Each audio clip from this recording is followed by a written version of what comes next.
I'm going to spoil the video right now for you and just come out and say that there is no quick and easy way to make money from AI. But I use artificial intelligence and machine learning every day in my 9-to-5 job, so I'll show you the quickest way that I've found to start making money from AI.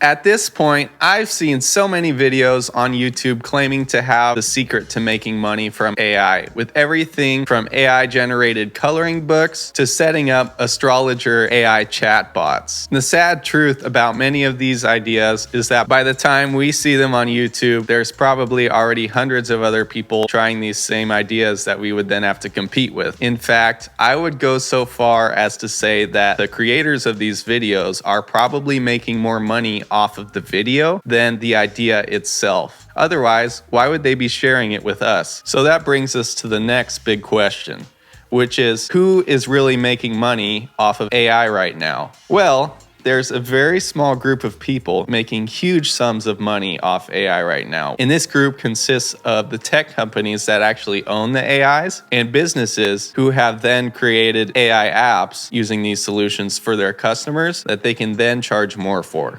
So, do we really need to own Google or one of these other businesses in order to make money from AI?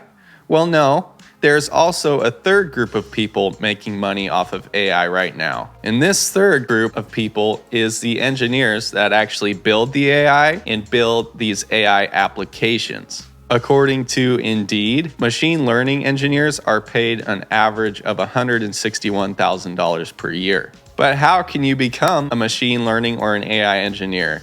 Most jobs require at least a bachelor's degree or sometimes even a master's degree. But if you do not want to wait 4 to 6 years, and I sure didn't, I would consider going into another career such as data analytics, like I have. While I don't work on AI every single day, I get regular exposure to problems that require AI and machine learning to solve them. So if I do want to become a machine learning engineer one day, I have a solid foundation in data that might help me to make that career switch much easier if I actually wanted it. But to be honest with you, I really don't think I would.